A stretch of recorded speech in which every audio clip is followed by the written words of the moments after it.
What's up, investors? Chase here from the Note MBA podcast. On this week's episode of the show, we talk about why we didn't have an episode last week, the road trip that Robby and David just went on, and in fact, Robby is still on the road trip. We talk about a meetup happening in Orlando, some developer news on Due Diligence Pro. There's just so much. Check out this week's episode right now. I'll swing at a fastball, a curveball, a slider, a knuckle, whatever, because I'm in it for the singles, the doubles, and the occasional home run. Absolutely. Yeah, it comes down to what you're saying. Just adapting. Yeah, for sure. Swing at what's going to come across the plate. Like if you're just sitting there looking for the perfect pitch, you're going to be standing there for a while. First, seconds, performing, non-performing? What the Note buyers, when it seems like you're in this business alone, know Chase, Robert, and the rest of their tribe are at it every week. They're bringing updates from their own note businesses as they work to find, fund, and finish deals. Follow along as they share their grassroots education with you, tuition-free. If you'd like to know more about what they do and to download the entire back catalog, check out NoteMBA.com. Now, here are your hosts, Chase Thompson and Robert Woods. Hey everybody, welcome to the Note MBA podcast, your home for note investing on iTunes. I am Chase Thompson, joined this week by Mr. David Glinski. Hello. What's up? Hey, so listen, we've got a lot of things that we need to address right off the top, okay? First up, most notably, is if anything comes over what sounds like a loudspeaker, it's because someone is talking over a loudspeaker. Like I was telling you, David, before I hit record, we're doing renovations on my house to be able to sell it. One of those renovations is getting the foundation fixed, because for anyone who lives in Texas, it's pretty much a necessity that you're going to either A, have problems with the foundation, or B, have problems with the foundation, or C, have problems with the foundation. So we're fixing this issue, and there's currently 15 giant holes around the perimeter of my house, 2 giant holes in my dining room where they ripped up the carpet and they're drilling through there, 2 giant holes in my garage, dust everywhere. It's bananas. It is bananas. Wow. And then there's renovation. Does not sound cheap. No, and then there's renovation happening. Oh no. And then there's renovation happening at my office, and so I can't be there. So I literally had to find a place, a quiet space to record. And it's not even that quiet. It sounds kind of echoey. Apologies for everybody listening. To find a quiet place to record this week's show, I went to 3 different libraries here in town, because they have like little meeting rooms, right? 2 of them that I drove to, they were like booked through the rest of the day.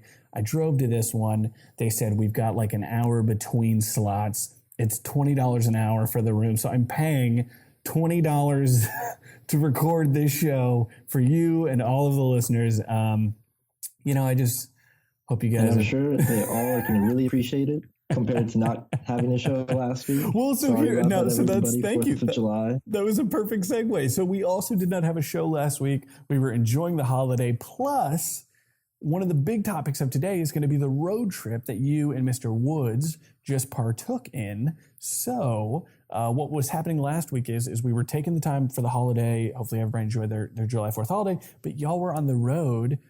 Just like between stops, it would have been really hard to kind of get a show nailed down. So I wanted to talk a bunch about, that road trip, kind of what you guys did and all that kind of stuff. And then, of course, apologies to everyone who expected a show last Wednesday. That is the reason why we didn't have one. Road trip coupled with holiday, coupled with insane renovations. It's bananas over here, bud. It's banana emojis over here. And I don't know how it is over there on your side. But let's dive in. First things first. Let's talk road trip. Where did you guys go? Yeah. What kind of mileage did you guys cover? You were like Snapchatting and Instagramming different assets in different cities, and asset number 1 today, and this one looks rough. One of them had like an eagle or like a lion or a Dalmatian like statues up front. Yeah. What was that? Okay, so first things first. Let's just break it down. Break it down for us. How many states did you guys drive through? Cities, that kind of stuff. Ooh, let's see. Numbers and cities and stuff. Maybe it'd be better if I pull up a map of the actual United States. You make it sound like y'all were, definitely went through. So we went through Georgia, Tennessee, Kentucky, briefly touched through Indiana and up to Ohio. Okay, so what is that, like 5-6 states? Yes. Yeah. And you drove that in a rental car? We drove it in Robby's car. He has a lease, but it's ending soon, and he had like a lot of miles still left on it. So he figured, why not a road trip? So I don't remember this show being about car lease hacking, but I'm super excited that we've now included that as a topic we can put on the about page. Very cool. Yeah. So he had a bunch of miles left on hashtag lease hacking. So a bunch of miles left on the lease of a car. So you guys drove through 5-6 states. Is he still road tripping? Yes. Yeah, right. Yeah.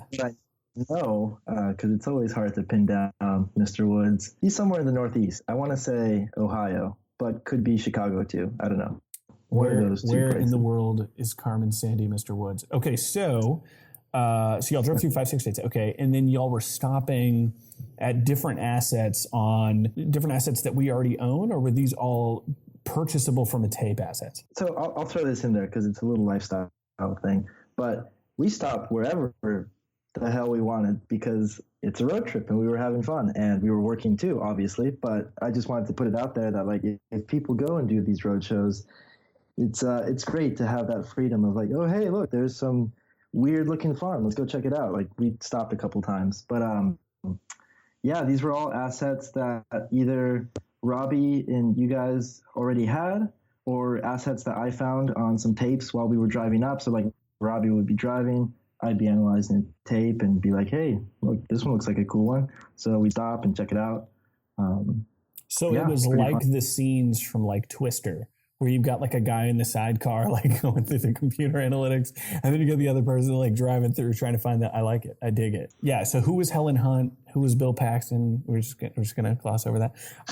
So you guys went through a ton of assets. That one that was, with the Dalmatians, and what was the story on that one? Yeah, it was like they were okay. For those that don't know, painting the picture, it looked like a giant kind of red brick house, and then there was these huge like white like statues on top of pillars. Is that like they look decently sized from your photo? Like run us through that.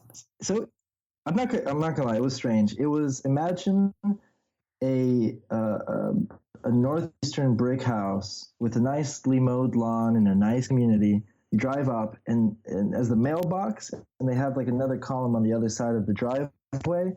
And usually people have like little lions or like birds or something, you know, like I guess local to the state. But they had like these plastic, probably like 3-4 foot Dalmatians on top of both of them. So it was just a really quirky thing to have on such a nice house. Wait. Plastic or plaster? Like plastic, like Christmas, like type of decoration plastic. Yeah, it was bizarre. I freaking love it. So you went by Cruella de Vil's house. How did the asset look? It actually looked really nice. Yeah, right. Nobody was home. We knocked on it, unfortunately. To be honest, a lot of the assets we knocked on didn't have a lot of people there, and if we weren't on, I know I said we had like a lot of freedom, but we were also on sort of a schedule to get to Ohio by the end of the week. So I figured if we had more time, we'd probably like stick around an extra day and maybe knock later in the evening, or at least that's maybe something I would do. Yeah, sure. Yeah. And why did y'all have to get there by the end of the week? Was there like a court date or something that needed to be adhered to? No, I think Robby just had some plans, so yeah, he had to get up there. Mr. Woods. Okay, so of the assets you guys saw, what would be, in your mind, kind of the ratio of, of the ones that maybe weren't currently owned, obviously by Robby or us or whatever, that you would take a swing at? I mean, they all look really great. I was actually really surprised of how great they looked, but I think that also had to do with some of them, at least the ones that you guys owned. Were higher value assets. I don't think they were quite in the sub $100,000 range. Well, I was going to say we've been talking about those a lot on the show, right? Like elevating a little bit in the asset class as far as price point goes, right? So then you end up with sweet homes with plastic Dalmatians, which is great. But of the other ones, how did those look? Of the other ones, there was one that was like insanely rough, and that was actually, let's see, that was on Wednesday of last week. So that was like 3 days into the road trip, and that needed like a total rehab, like a whole gut job. But the neighborhood actually looked really nice, so I think I still would have taken a swing on it because I've got kind of that flipping background. I didn't see the rehab as like such a deterrent like maybe other people would. Yeah, it would just affect your offer price and kind of go from there. Where was that one located though? Because you've even mentioned yourself being comfortable with that, but doing that from afar can also be a little daunting. So where was that one at? Was that like through Kentucky or Georgia? Where was that one at? Yeah, that one was in Kentucky. And actually that was my first time ever being in Kentucky, and I really liked it. I didn't know what to expect from I guess the Mid-East, the more south as people like to think of it, I guess. But it was really nice. Okay. So in total, how many assets did you guys look at? I think it was like 6 or 7. So potentially looking at what was the ratio of owned to not owned? Like 4 of them were owned, 2 of them were available, 3 of them were available. How did that look? Okay, so out of the ones we saw, I think 5 of them were owned and 2 of them weren't. And one of them was incredibly rough and would potentially be like a we'll take this off your hands kind of offer. And then the other one looked like it was a doable deal, or what? Most of them looked like they were doable deals, and they looked in decent condition. There was just one that was like really rough in the inside and out. So. Yeah, for sure. One of those ones where like you can kind of see in the inside because there's a giant gaping hole in the wall. So you're like, oh, that's definitely a reno job here. Yeah. Definitely like a Lemony Snicket looking home. Very cool. So the road trip, in your mind, is that a part of your business now? Like, having gone through it with Robby, obviously y'all had a goal, so there definitely was some more mapping that maybe could have been done on the front end of maybe homes that weren't owned or so maybe some like 5 owned, 5 potential purchase, whatever that ratio might be, right? Moving forward, though, is this something you would do like 2 or 3 times a year? Like, how do you think that affects your business now? So hands down, I absolutely am incorporating this into my business. First of all, I love traveling, so these road trips are great. It's like a double whammy, getting out there and seeing assets. And then just there were like some home runs, like going and seeing some assets, like.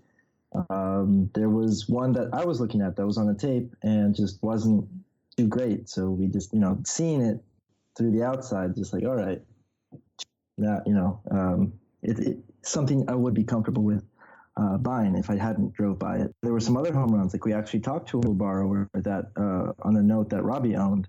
And there was a mix up with the borrower, and now she knows where to send the money, and she's actually been saving money for the past couple of years to pay it.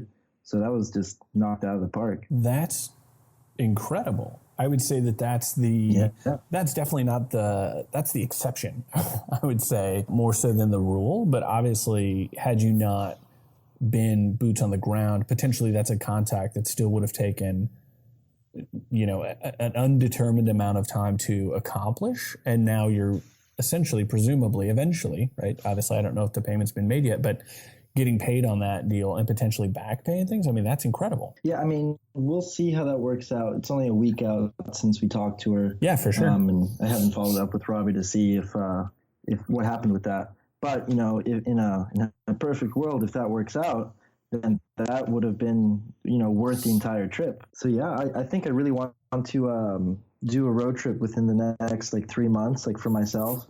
But at the the notes I'm looking at, so I definitely want to do this more often. So if you had to do a off the top, right? So we've got people that listen to the show, they want to get some actionable stuff from us, right? What are your number one? You're saying if it's possible, definitely make this a part of your business, right? And if it isn't possible, figure out how to make it possible. Right. But what are your strategies? What would be your strategy to actually execute on this? Like, what are the things that you feel someone needs to do to make it as valuable as possible? Maybe both nuts and bolts and potentially mentally, right? Like getting themselves prepared for the experience. Right. So I guess my question to you about your question to me, would this be on notes that I already own, or would this be on notes I'm looking to buy? Because I feel like those are two different trips that you would make, you know? Oh, interesting. Okay. I would, so I think that answers it in and of itself, right? Like, figure out if you've got a tape where you've got 10 assets in the Cleveland, Canton, Columbus, right, area that are available, and you've got 5 assets in that same park, then to me, it makes it a no-brainer. Like, I would say that to me, that makes the trip double worth it, because you can literally knock out 2 birds with 1 stone. I would say tip number 1 you have. is make sure that you've got, if at all possible, assets that you already own on the way. If it's obviously possible, I would say that would be my first take on it, is absolutely go do that. I mean, when we were in Washington, D.C., when was that? Oh man, that feels like, I think it was like 2 years ago, maybe year and a half. Robby and I were in D.C. and we had a tape of commercial assets that we essentially kind of road tripped in just the D.C. area. It was 15 assets. I think we drove 6 of them, maybe more. And it was fantastic. I mean, they were really great, not so great. Got to speak with neighbors around the area on the particular deals. I mean, to me, it was fantastic. Obviously, we were already in the area for another event. And then we just found, we had some tape, we had a tape available that had assets just in that area. But it was awesome. Just a road trip, having no assets, right, in the area, but already being there for like a meeting. So to me, if you've got to be in another part of the country for a class or some training or, visiting family over a holiday or whatever, I would absolutely reach out to, say, any tape, any hedge funds that you work with, or any banks, or any, asset managers or whatever, to say, hey, I'm going to be in this area for the next 10 days. Do you have any assets on tape? Do you have anything you're looking to move? Do you have anything here? Like, anybody that you're comfortable with, especially if you've bought from them before. That was we really, really, really liked numerous properties on that tape, but then the whole thing got bought because it all was like real attractive. Oh, well. I mean, that's awesome, but also a bummer. I know, right? But, obviously, moral of the story is we don't even know that those assets are available in the way that we did had we not been there, able to knock on the doors ourselves and all of those kinds of things, and really see some attractiveness of some of these deals. But, obviously the story didn't end super well, but it would not have even been a thing had we not, been in the area. So I personally feel like it's an amazing thing to be able to get into a relationship with somebody to say, I'm going to be in X place in, 5 weeks. Can you send me anything? Because I'm going to drive it and, potentially buy on, with expediency, because I'll be on the ground, assessing it with my own eyes. I'll know exactly what it's worth. You know what I mean? That kind of thing to me is really, really cool and super valuable. What about just the generalness of, obviously you had a co-pilot, right? You were the co-pilot in this scenario. Right. Having that is obviously better than not, I assume, right? Because unless you're just meticulously mapping yourself out, prior to going, having somebody there to be able to like go, oh no, we got to exit here. This is where this, that's got to be incredibly helpful. Yeah. I mean, having a co-pilot's like useful for any road trip because it helps you from falling asleep on the road and all of the regular stuff. But, as far as notes go, like, yeah, it's great if, like you just said, contacting people along the way. If you, for the assets that you do own, you could make sure the co-pilot can make sure all the files are right and you have everything organized. If you're looking at new assets, I say, maybe contact realtors along the way.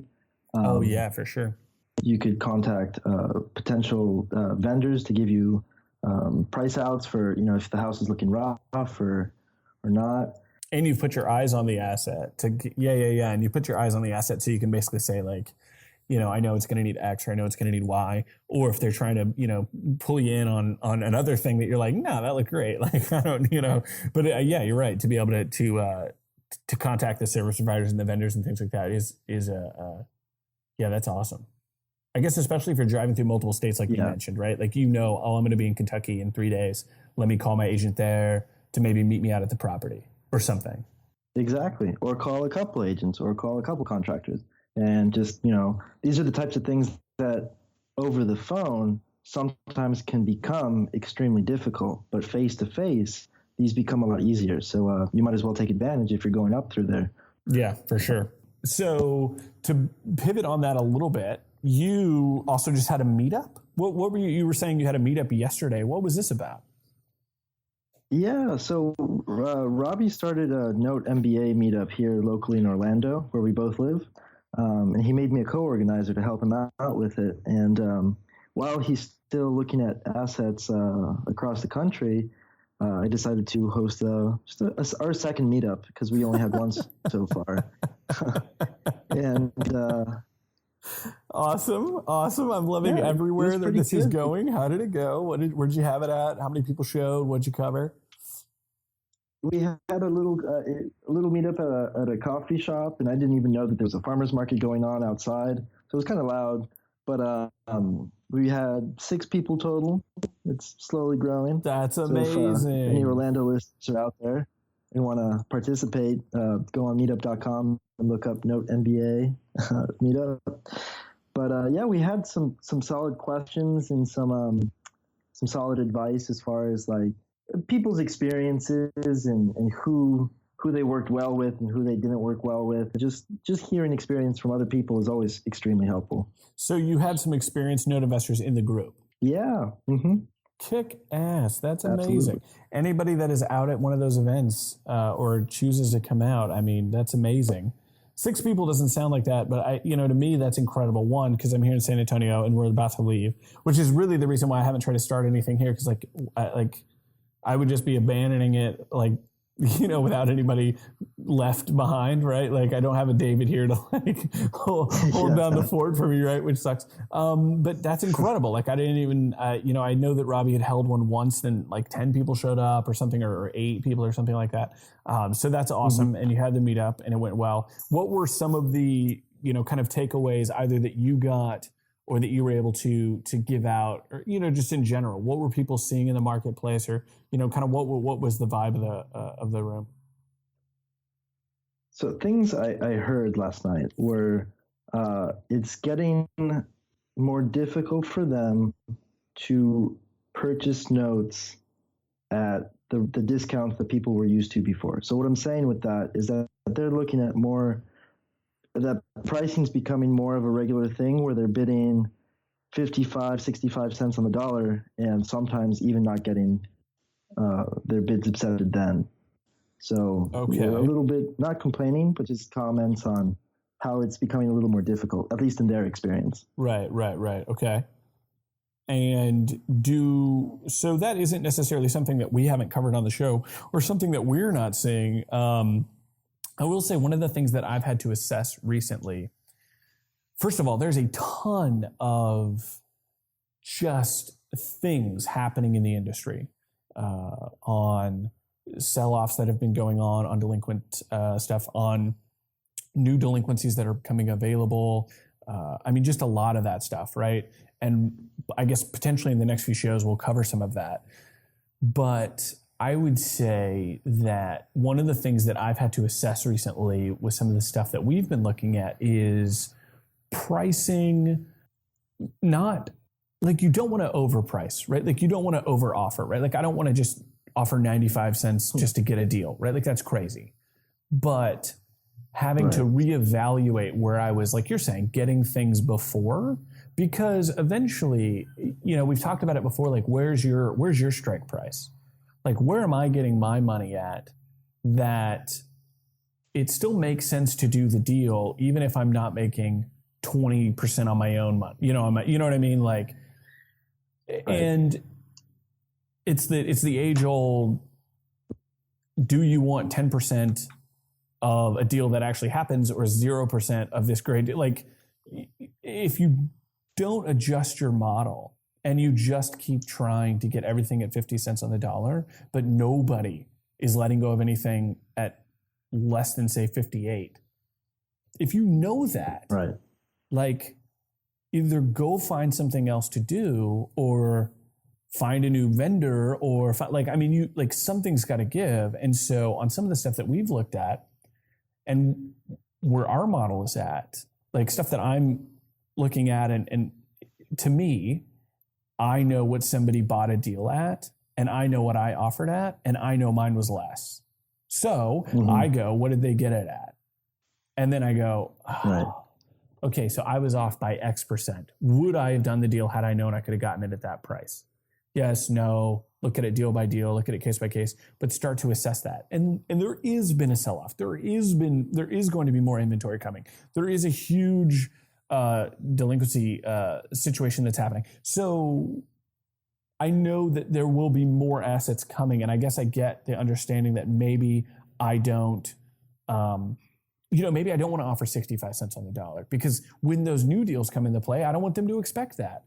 Well, listen, great, but like, what are you going to do till then? Are you going to go drive Uber? Like you've got to, like you do deals or you don't. Like, so that's something that I've had to assess with my model. So here's to play devil's advocate for a minute. No, please do, because I want that. This is what the show's for. I'm coming from more of a rehabber's perspective, which is completely different from the note industry. I understand, but sure. In the rehabbers world, we've gotten flooded with so many investors that so many, not just investors, but other rehabbers that watch these HGTV shows think it's so easy that they can do it, that it's driven up or driven down margins so extremely low that it's almost ridiculous to try and flip unless you're some big name company. I'm going out there and trying to look at an investment property to flip, and there's 15 other people with me out on the same day it gets listed. And there's always going to be somebody there that's willing to take, like a 10% margin on doing all the work on a huge risk. So my question is, when do you start to adapt? Like, I don't want to tell everybody, go out there and, if your bid doesn't get accepted the first time, then, raise it 10, 15 cents on the dollar and try to get it because a deal is better than no deal. Like, I get what you're saying, but at the same time, I don't want everybody to go cutting their margins just because they're not getting bid. So, like, do you go 10 bids declined and then you start adapting, 15? What do you think is the general feeling there? Yeah, so I think what it's come down to is what I think it's going to come down to is your own pipeline, right? So essentially, let's say you're working on 20 deals and 5 of them are, closing out, or 2 of them are closing out in the next month or 2, 3 after that, 4th, you know what I mean? So like your pipeline is good, right? Then maybe you sit a little longer. Let's say you're only working 3 deals right now and none of them look like they're going to close out in the next 6 months. Well, like, bills are bills, man. Like, Wells Fargo doesn't give a shit if I'm not, you know what I mean? Like, I'm like, bro, but like, I'm right on the other side. Like, right. So the answer is each case is going to be case by case. But I think the problem that I see is that I learned from such and such that he bought deals at X. So I'm going to buy deals at X and they're not available. So something's wrong with, the market. Well, the market's always right. Like it's, whether you agree or disagree, it doesn't matter, right? Like whether the customer's always right, because if they're giving you money, they're right.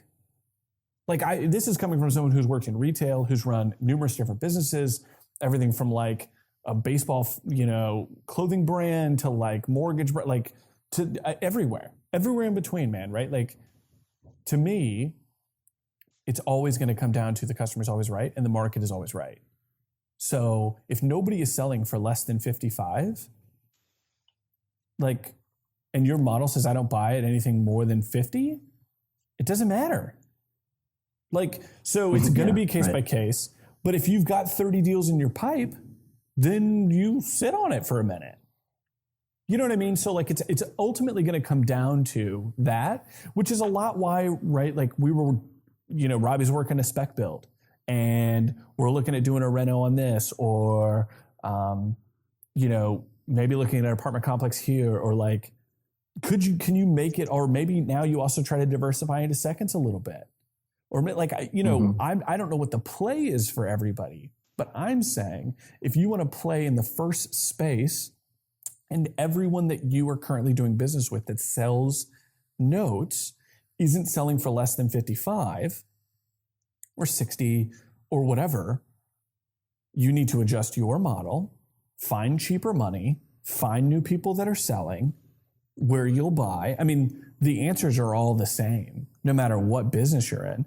But the steps are find more sellers that are selling at cheaper, find cheaper money, diversify the type of deals you're going to do. Those are the answers, right? Like, and it's going to be different, I think, depending on everyone's pipeline and everyone's experience in the types of deals that they can do, will do, that type of thing.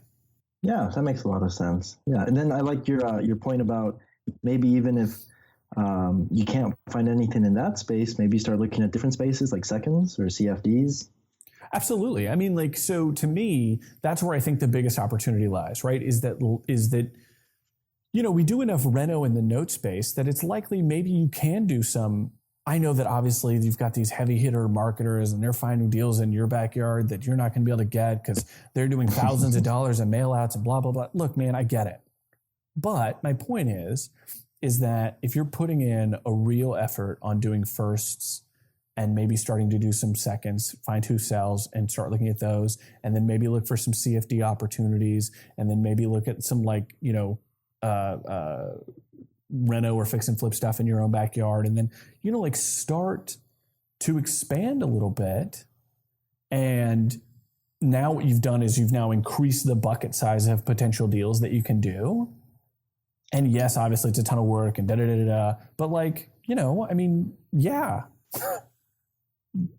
Yes, it is, but okay. It's when I walk into Wells Fargo, my Wells Fargo at least, I don't know how yours is, but when I walk into my Wells Fargo, they've got these really great little kids buckets, where it's like the tiny little bucket and it's full of little dum-dum suckers or whatever, right? That's about as free lunch as I find in a day. In terms of someone just giving me something for nothing. But I've got thousands of dollars in tens of thousands of dollars in my Wells Fargo accounts. And for me to even have access to that free sucker, I've still got to have an account. I've got so this idea that the deals are just going to be plentiful and there's not going to be a ton of competition or whatever. I know that's not what people are saying, but what your actions louder than words, yada, yada, yada. And I know that you said the people at the meetup weren't necessarily complaining, they were just reporting, right?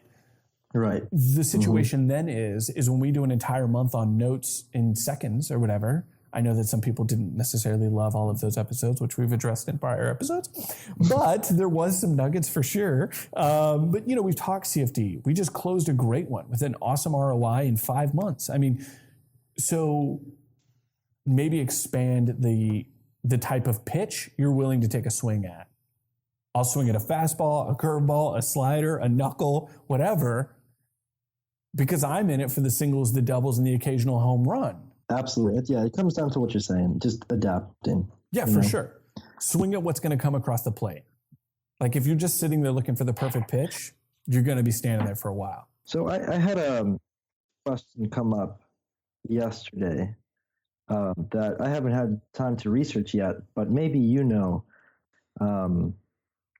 do you need a mortgage license to buy notes in Georgia? And I thought not, because I don't think Robby has one. At least I don't think he has one. And we were looking at some assets in Georgia. But do you know anything about that? The word was for a long time that if you had more than 4, you needed the license. And then it was you need the one for even 1 at all. And then there's been some language that's come out recently that says that if you are in the seconds side, which is where kind of we're at, not seconds as in seconds and first, but seconds as in secondary market, a lot of these rules that apply to some of these banks don't apply to those in the secondary market space. So I would say the answer is maybe. Essentially what you're going to have to do is you're going to have to do the research, find the attorney that you're going to plan to use in that space and ask them and kind of go from there. Gotcha. the last time I checked, and the assets that we have bought and sold and all that kind of stuff, we've tried to stay under that 4 at any one time mark, which was the previous rule. If somebody knows better, send us in an email, and of course we'll talk about it on next week's show for sure. But some of the interesting stuff that's come out now regarding some of that, like if you're on the secondary side, a lot of this stuff might not apply to you, is a really fascinating thing. That I want to dive in more on before I start talking about on the show here out of hand. You know what I mean? But I would say talk to whoever it is that you're going to have be your attorney of, note in Georgia, obviously, and go from there. But last I was aware, and what we've tried to stick to and adhere to, is the no more than 4. Okay, makes sense. So I had one last question that we got at the meetup yesterday, and I figured that this one would be fun to kind of include.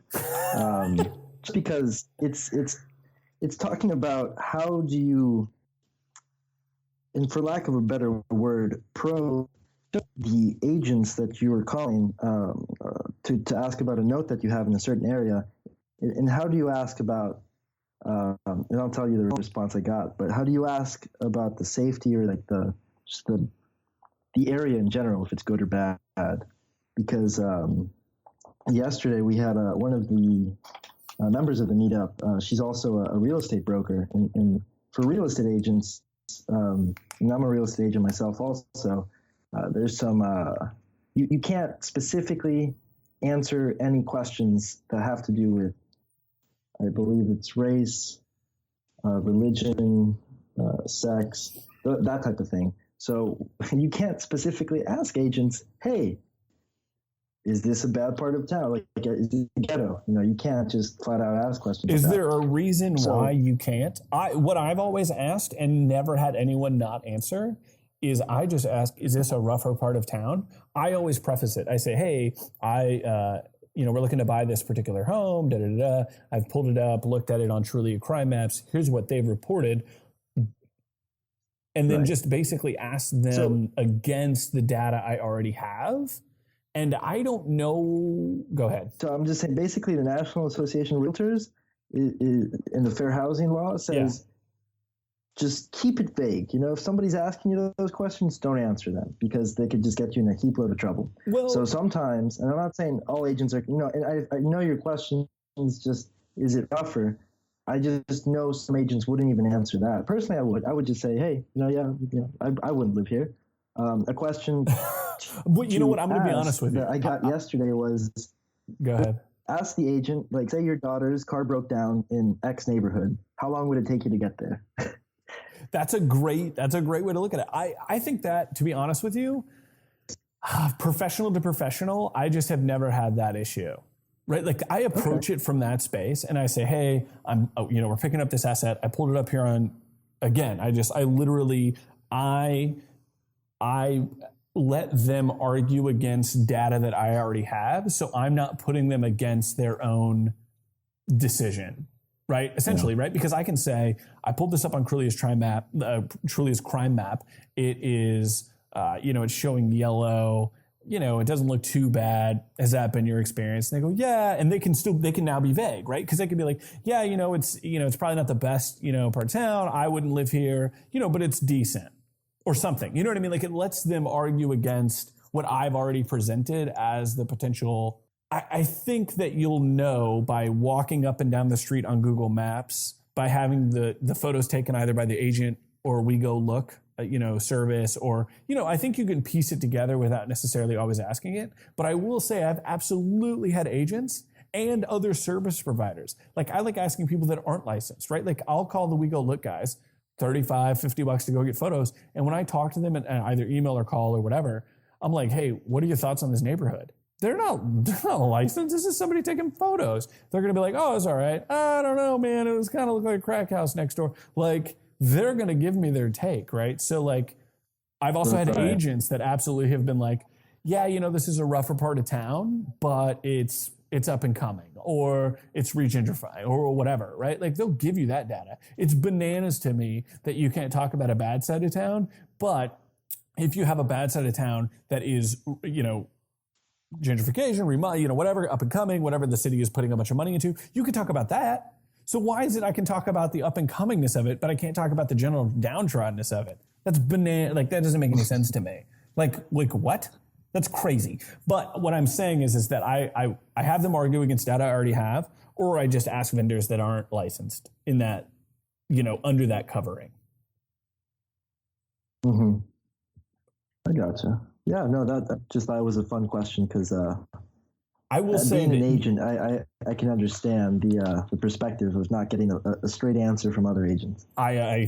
It's like trying to get a straight answer out of an attorney sometimes. I will say that you can get a ton of data and a ton of information by walking up and down Google Maps, though. I completely agree. But what happens if the Google Maps is 4 or 5 years old? Just for an example, somebody at the meetup yesterday, they bought a note that after foreclosing on it and now trying to sell it, they're having extreme trouble because the area that they were buying in was rougher than they expected, and people that are making offers on the property aren't coming close to what she needs to even come out even, and it's because the neighborhood's rougher. So she looked on Google Maps, but she didn't have an agent tell her, or she didn't drive by, or she didn't have the we look out guys go out there. So well, already we've isolated an issue potentially with due diligence, but I'm not saying that's for sure because I wasn't sitting obviously there with her holding her hand through that, and she didn't ask me of any of it, right? Like neither one of us. So unfortunately, I don't know what she did up front on due diligence. I would discuss it with her and just go, okay, like how can we adjust this next time? But I will say that you and I both have seen assets on Google Maps that have gone both directions, where you're like, oh my gosh, but then you drive out and you're like, oh, they trimmed the trees and now everything looks pretty good, right? Like, or the other way, where you're like, oh, this is a slam dunk, and you drive out and you're like, oh my gosh, it's been blown away in a tornado. Like, so I will say that I agree with you on a single asset situation, right? But there are going to be trends. And if I walk up and down the street, and if you're using Google Maps, you can actually do like year over year if they've been through multiple times. So you can go 2007, 2013, 2016. And if I can see over the course of this 6-year window or 4-year window or 5-year, whatever's available, right? And I walk up and down the street and none of the assets are really changing. Everything's pretty much been the same. There's, like a bunch of cars throughout all of these years have been just left on the side of the road. Like, you know what I mean? Like you can start to see trends and patterns across that data that does not take a long time to assess. And then you use your other things, right? You use your other legal looks or agents or whatever in your due diligence process to get that data to go, here's been my experience walking up and down the street over the course of the last 6 years. Like, have that conversation. So I think it's a due diligence piece. And I think it's when you're looking at one data point of just this house over the years or whatever's available, I think that gives you only go so far. But if you're looking at the surrounding area, which just flat out does not take that long. I mean, let's really be crazy about it. Let's say it took me 30 minutes to walk the neighborhood on Google Maps over the course of multiple years of clicking through the years or whatever. 30 minutes. That is, let's say that's a long time to do. Absolutely. But let's say it's a $100,000 asset. I think it's worth my 30 minutes. But here's the thing, it doesn't take that long. So, if you wanted to just go crazy and say it was going to take 5 hours to walk the neighborhood on Google Maps or something, it's still a $100,000 deal, or $30,000 deal, or what? My point is, use all of your resources available. You should be getting pictures, whether from an agent, We Go Look, TaskRabbit, a buddy, somebody you met on Craigslist. I don't give a shit, right? It should be somebody, right? And then ask that person. And let, and then walk the neighborhood. So now I have 3 data points. I've got actual current photos. I can see a trend throughout Google Maps, and I've asked another professional. So, boom, done. Yeah, those 3 points I think are going to get you in a more positive position than not 90% of the time. You know what I mean? Yeah, so that's how I would address that. Yeah. No, those are good points. So I had a question as far as something I saw. Are you and Robby attending the Distressed Mortgage Expo? The Distressed Mortgage Expo in Dallas? In California. California. Oh, the Distressed. Yeah. No. So I attended the one up in New Jersey. It was great. It was fantastic.